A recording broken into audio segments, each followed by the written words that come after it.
जय गुरु जी, शुक्राना गुरु जी। जय गुरु जी संगत जी। आइए संगत जी, आज हम जानेंगे कि कैसे गुरु जी महाराज अपने स्वरूप से ही संगत को ब्लेस कर देते हैं, उनको उनके सवालों के जवाब दे देते हैं और बड़ी से बड़ी मुसीबत से बाहर निकाल लेते हैं। जय गुरु जी, शुक्राना गुरु जी। आगे बढ़ने से पहले आप अपने चैनल गुरुजी सत्संग वर्ल्ड को सब्सक्राइब कर लीजिए ताकि आपको गुरुजी महाराज के ऐसे वीडियोस, ऐसे बहुत सारे चमत्कार और उनके बहुत सारे सत्संग रोज रोज सुनने को मिले। और साथ ही इन सत्संग को, इन वीडियोस को अपने दोस्तों के साथ, अपने गुरु परिवार के साथ शेयर कीजिए ताकि वो भी जल्द से जल्द हमारे गुरुजी महाराज से जुड़ सके, उनकी ब्लेसिंग्स को पा सके। जय गुरु जी। और हाँ संगत जी, आप में से कोई भी संगत अपना सत्संग हमारे साथ शेयर करना चाहते हो, गुरुजी का शुक्राना अदा करना चाहते हो और अपने दोस्तों के साथ, अपने गुरु परिवार के साथ अपना शुक्राना बांटना चाहते हो, तो नीचे दिए गए ईमेल आईडी या फिर व्हाट्सएप नंबर पर आप हमें मैसेज कर सकते हैं। आपके सत्संग भी बहुत जल्द ही शेयर किए जाएंगे। जय गुरु जी, शुक्राना गुरु जी। आज का पहला सत्संग है आर कृष्ण स्वामी का। दिसंबर 2005 के एक शनिवार को दिल्ली में सुबह 8 बजे मैं घर पर बैठे हुए समाचार पत्र पढ़ रहा था कि मेरे एक खास संबंधी का फोन आया।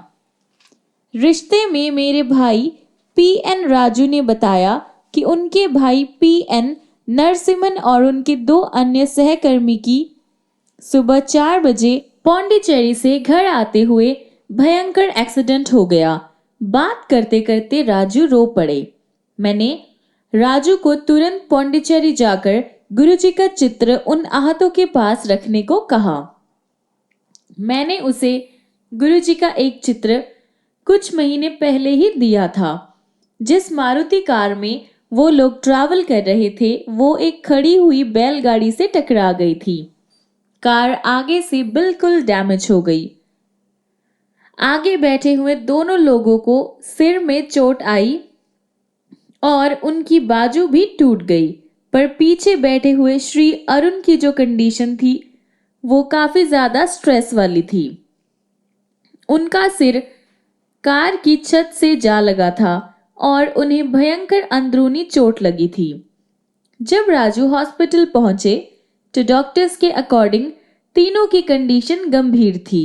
अरुण की अवस्था तो अत्यंत ही ज्यादा गंभीर थी और उनके अकॉर्डिंग वो 7 घंटे से ज्यादा जीवित नहीं रह सकते थे। एक्सरे में उसकी सिर की चोट बहुत गहरी थी।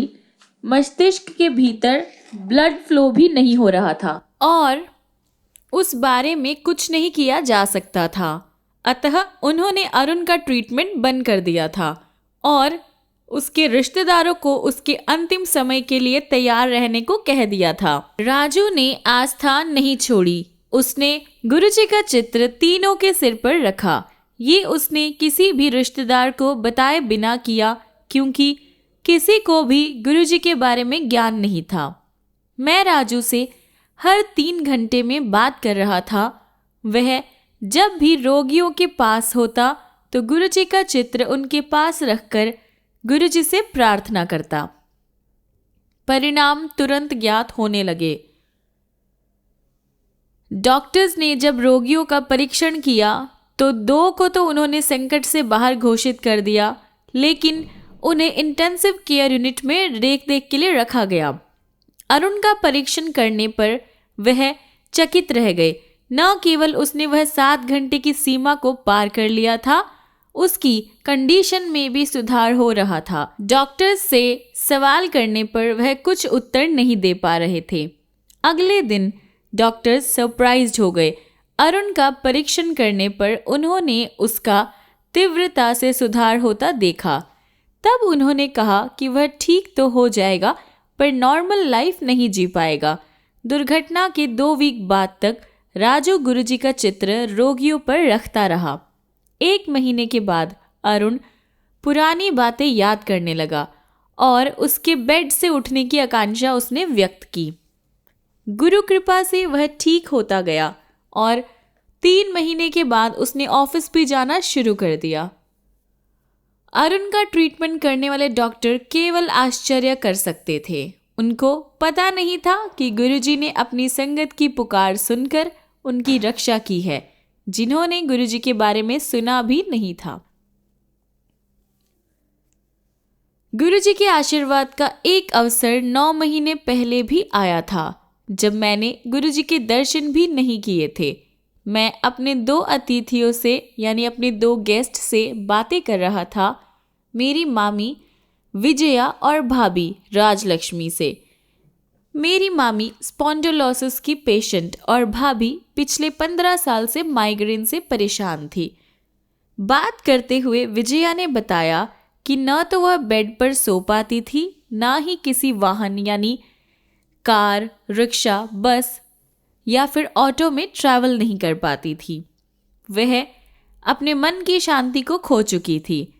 तमिलनाडु के एक स्पॉन्डिलोसिस स्पेशलिस्ट ने, जिनका नाम डायमल वाहन था, उन्होंने कह दिया कि उनको इस दर्द के साथ ही अपनी बाकी लाइफ बितानी पड़ेगी। राजलक्ष्मी को इतनी ज़्यादा दर्द होती थी कि वह आत्महत्या करने का सोचने लगती थी। कई बार उसने सोने की अधिक गोलियां ले भी ली थी, पर असफल रही। मुझे पता नहीं कि मेरे मन में ये विचार कैसे आया, लेकिन मैंने उनको कह दिया कि गुरुजी के सामने ये प्रॉब्लम्स रखने से उनको मुक्ति मिल जाएगी। उस टाइम मेरे पास गुरुजी का एक ही चित्र था, पर मैं उनको गुरुजी के बारे में बताता गया। मैंने उनको बताया कि कैसे उनसे भी ज़्यादा गंभीर रोगी गुरुजी की कृपा से ठीक हुए हैं। मैं उनको गुरुजी के सत्संग करीब 10 मिनट तक सुनाता रहा। अनबिलीवेबल था कि ये सब सुनने के बाद विजया और राजलक्ष्मी दोनों ने अपने रोग में सुधार होने की बात कही। विजया ने कहा कि उसका स्पॉन्डिलोसिस का दर्द शीघ्रता से यानी जल्द से कम हो रहा था। राजलक्ष्मी ने भी कहा कि उसका जो दर्द था, जो बात शुरू होने से पहले जो बना हुआ था, वो अब घट रहा था। उसको लग रहा था जैसे उसके सिर से एक बहुत बड़ा बोझ हट गया हो। उनके हेल्थ में प्रोग्रेस बनी रही। उस रात विजया 10 साल के बाद पहली बार बेड पर सोई। राजलक्ष्मी ने उस रात कोई भी मेडिसिन्स नहीं ली। ये चमत्कार देखने के तुरंत बाद मैंने कर्नल चैटर्जी को फ़ोन किया और उनसे गुरुजी के पास जाने के लिए मार्गदर्शन लिए। 1 वीक के बाद हमने सद्गुरु के दर्शन किए और उनसे आशीर्वाद लिया। उस बात को हुए 3 साल हो गए हैं और चेन्नई में रह रही वो महिलाएं रोज़ गुरुजी के चित्र के सामने उनसे प्रार्थना करती है। अब उनमें उन रोगों के कोई आसार बाकी नहीं थे, कोई भी सिम्टम्स नहीं थे। वो दोनों बिल्कुल ठीक थी। मैं गुरुजी से बस यही रिक्वेस्ट करूँगा कि जैसे आपने उनको ब्लेस किया, वैसे ही हम सबको और अपने सारे गुरु परिवार को ब्लेस करना। जय गुरुजी, शुक्राना गुरुजी।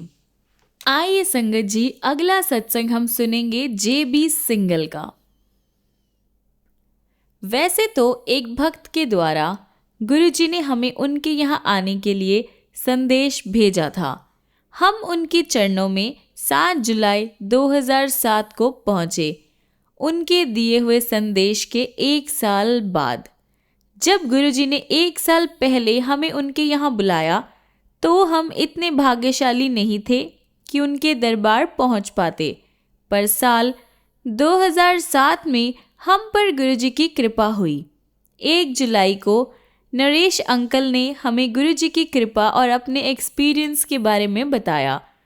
ना तो मुझे विश्वास हुआ और ना ही मैं समझ पाया कि कैसे कोई महापुरुष इतनी सरलता से अपने भक्तों की जीवन रेखा बदल सकते हैं। हमने करीब 2 घंटे सत्संग किया और मुझे पता भी नहीं चला कि इतना टाइम कैसे निकल गया। गुरुजी के जन्मदिन के अवसर पर 7 जुलाई को हमारे मोहल्ले से बसेस जा रही थी और मैंने उसमें 2 सीट्स बुक करवाई।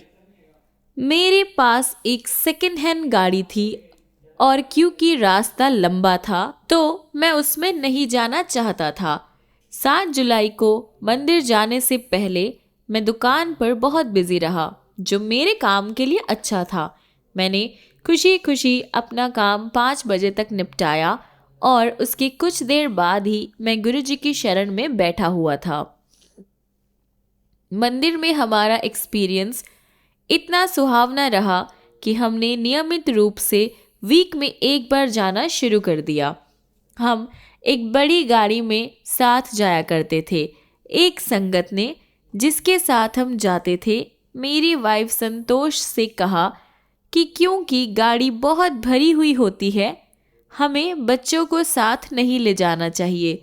संतोष ने गुरुजी से प्रार्थना की कि हम बच्चों को भी मंदिर ले जा सके और उसने गुरुजी से निवेदन किया कि वो हमें एक गाड़ी का आशीर्वाद दे ताकि हम अपने आप मंदिर जा सके। गुरुजी की कृपा से एक वीक के अंदर ही ना जाने कहाँ से भूमि के टुकड़े, नई गाड़ी और एक नई मोटरसाइकिल के लिए रुपयों का इंतज़ाम हो गया। एक सुबह मैं संतोष से बात कर रहा था कि कैसे इतने कम टाइम में गुरुजी ने हम पर इतनी कृपा की थी।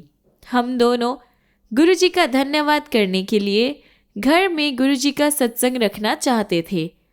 हम करीब आधा घंटा इस पर विचार विमर्श करते रहे और फिर इस नतीजे पर पहुँचे कि पैसों की तंगी के कारण हम सत्संग के बारे में अभी नहीं सोचते। तभी हमारा एक पड़ोसी आया और अपने घर में इन्वर्टर और बैटरी लगवाने के लिए हमें 10,000 रुपये दिए। हमारी समस्या का तत्कालीन समाधान यानी इमीडिएट सल्यूशन करने के लिए हमने गुरुजी का धन्यवाद किया और सत्संग के प्रबंध में जुट गए। सत्संग वाले दिन गुरुजी की कृपा हुई। उस दिन मौसम कुछ ठीक नहीं था, बादल छाए हुए थे और बारिश होने की आशंका थी यानी डाउट था। वैसे तो हमारे घर से 2 किलोमीटर की दूरी पर बारिश हो रही थी। गुरुजी की कृपा से सत्संग के स्थान पर बारिश नहीं हुई।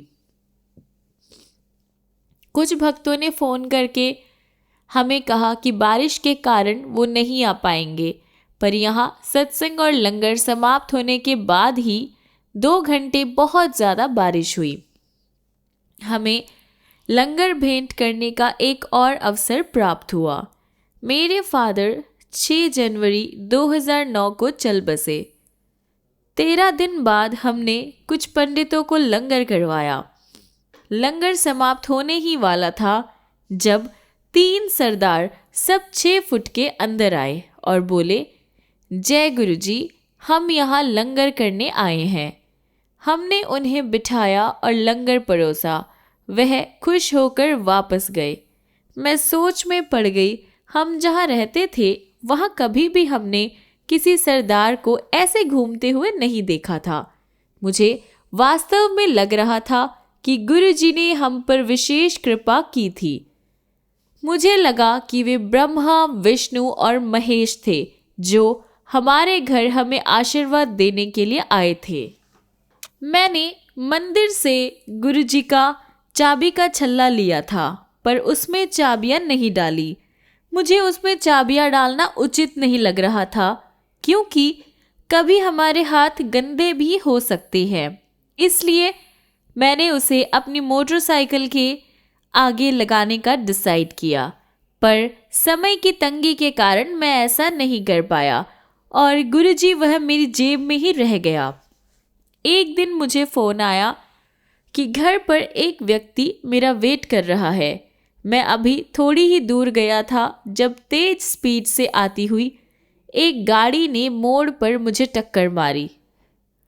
गाड़ी बहुत बुरी तरह से डैमेज हुई और उसके आगे का हिस्सा बिल्कुल खराब हो गया, पर गुरुजी की कृपा से मुझे कोई भी बड़ी चोट नहीं आई।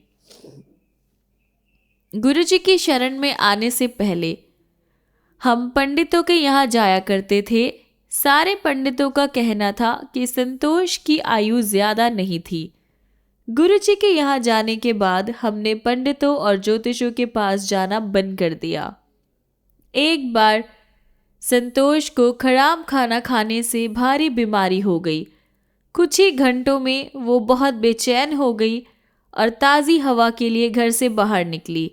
घर पहुंचकर जब मैंने उसे इस हाल में देखा तो कमरे में आराम करने को कहा।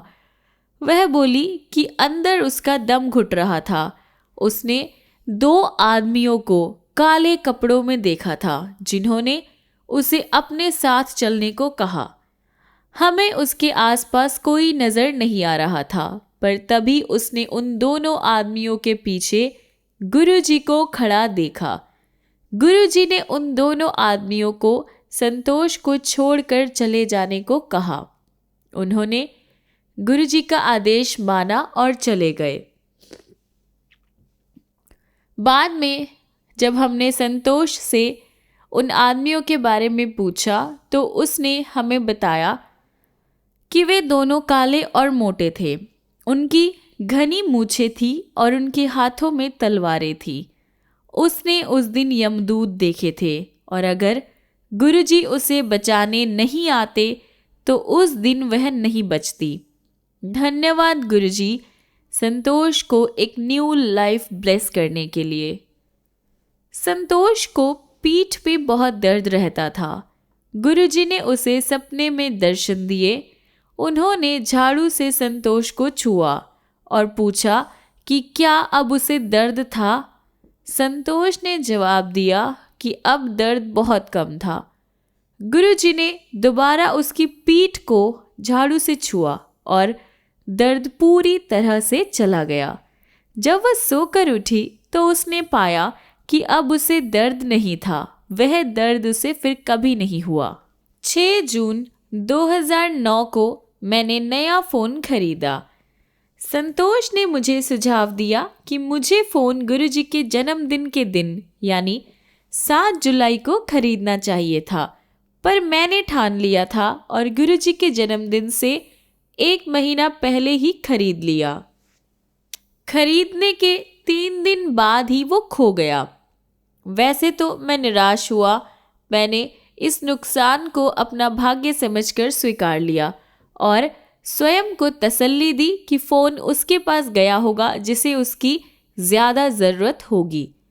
मेरा एक दोस्त एक छानबीन संबंधी संस्था यानी रिसर्च सेंटर में काम करता है और मैंने उसे अपने गुमे हुए फ़ोन का IMEI नंबर दिया। 7 जुलाई को जब हम बड़े मंदिर गए तो मुझे अपना फ़ोन याद आया क्योंकि उसमें कैमरा था और मैं उससे तस्वीरें खींच पाता।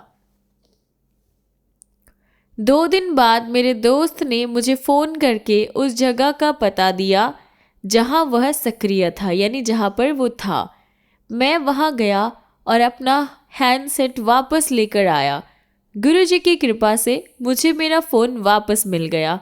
फ़ोन खरीदने की बेकार की जल्दी ने मुझे एक सबक सिखाया। एक शनिवार मैं बहुत ही ज़्यादा बिजी रहा और दोपहर को खाना नहीं खा पाया। मैं शाम को करीब 6 बजे घर पहुंचा और हम उसी टाइम बड़े मंदिर के लिए निकल पड़े। लंगर करके जब हम मंदिर से निकले तो मुझे तब भी और भूख लगी थी। मैंने रास्ते में कहीं रुककर कुछ खाने का सोचा। तभी एक संगत मंदिर से बाहर आई और मुझे प्रसाद के 4 लड्डू दिए। मैं खुश हुआ और मुस्कुराए बिना रह ना सका। संतोष ने मेरे मुस्कुराने का कारण पूछा। मैंने उसे कहा कि मैं प्रसाद खाने के बाद बताऊंगा। वैसे तो मुझे बहुत भूख लगी हुई थी।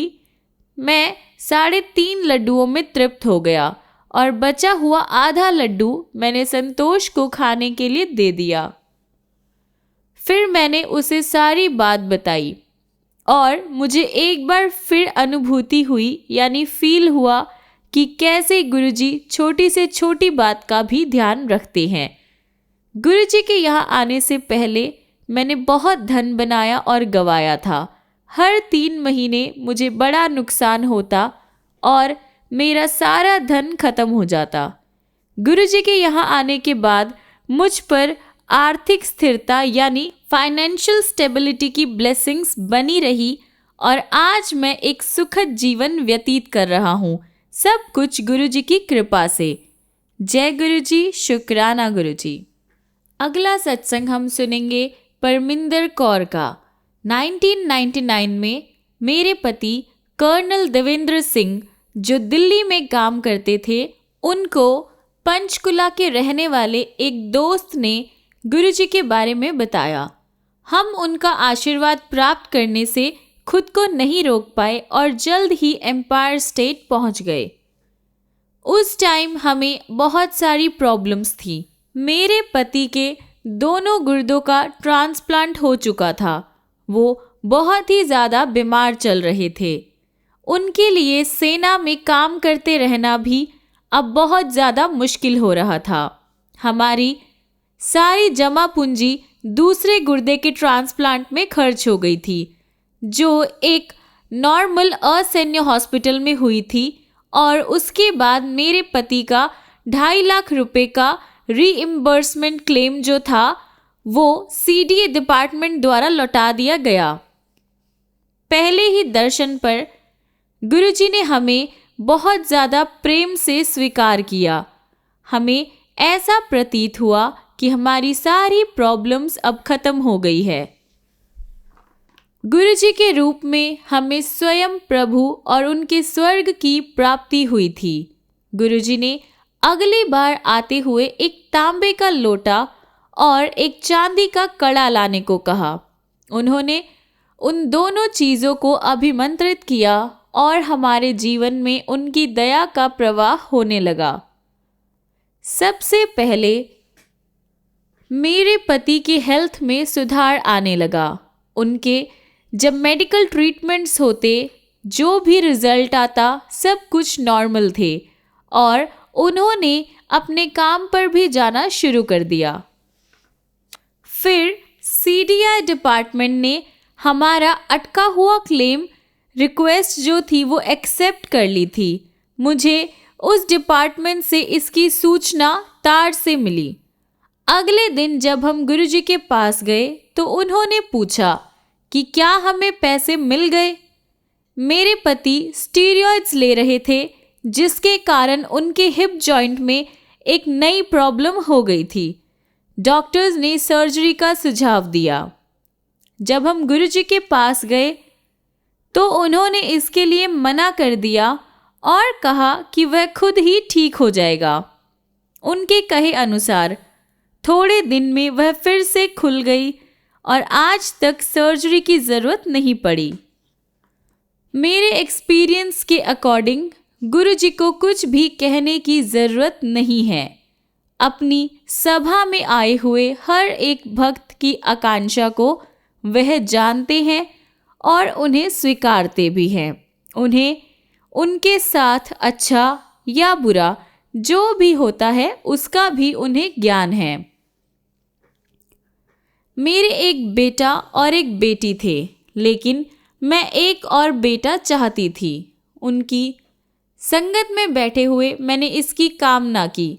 सर्वज्ञाता गुरुजी को इस बारे में पता चल गया।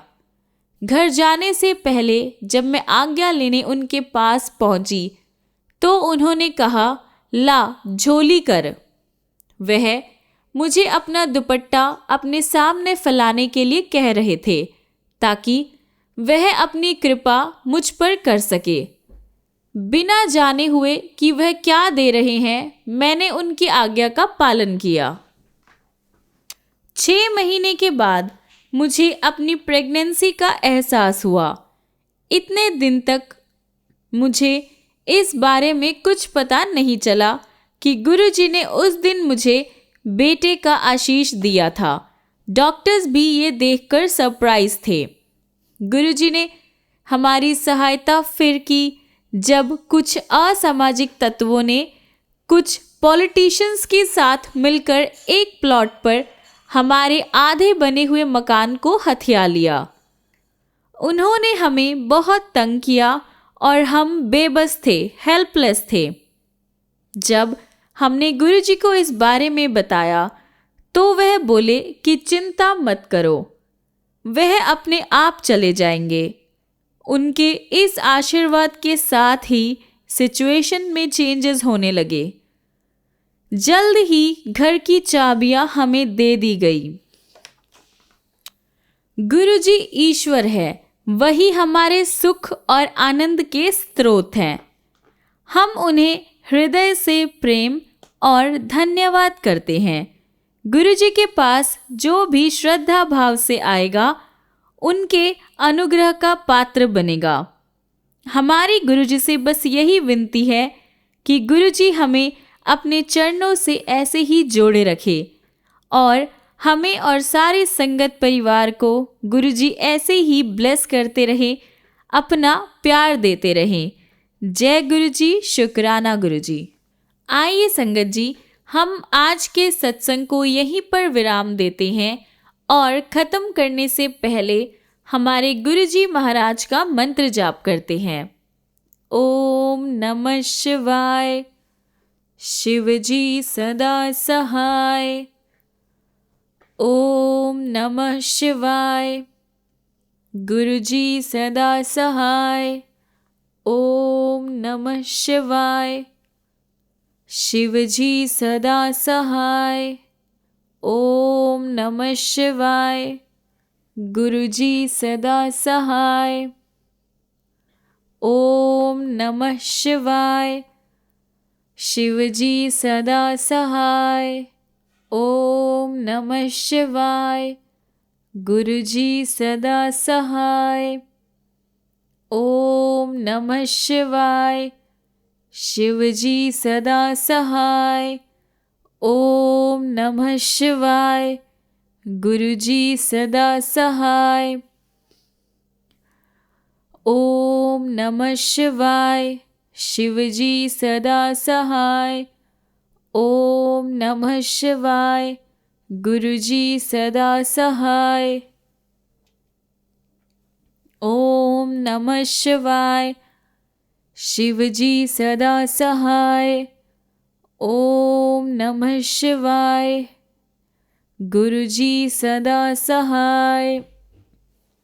ओम नमः शिवाय। शिवजी सदा सहाय। ओम नमः शिवाय। गुरुजी सदा सहाय। जय गुरुजी, शुक्राना गुरुजी। संगत जी, मिलते हैं अगली वीडियो में गुरुजी की ऐसे बहुत सारे चमत्कार लेकर, प्यारी प्यारी ब्लेसिंग्स लेकर और बहुत सारे ऐसे सत्संग लेकर। तब तक के लिए गुरुजी आपको ऐसे ही ब्लेस करते रहे, ढेर सारा प्यार करे, बहुत सारी खुशियाँ दे और बहुत सारी ब्लेसिंग्स दे। पर आप भी एक बात को याद रखिए, गुरुजी को दिल से याद कीजिए और गुरुजी के चरणों में अपने आप को पूरी तरह से सरेंडर कर दीजिए। कंप्लीट सरेंडर यानी पूरा समर्पण कर दीजिए। फिर देखिए गुरुजी की ब्लेसिंग्स कैसे आप सब पर होती है और कैसे आपकी फैमिली को गुरुजी ब्लेस करते हैं। जय गुरुजी, शुक्राना गुरुजी। जय गुरुजी संगत जी।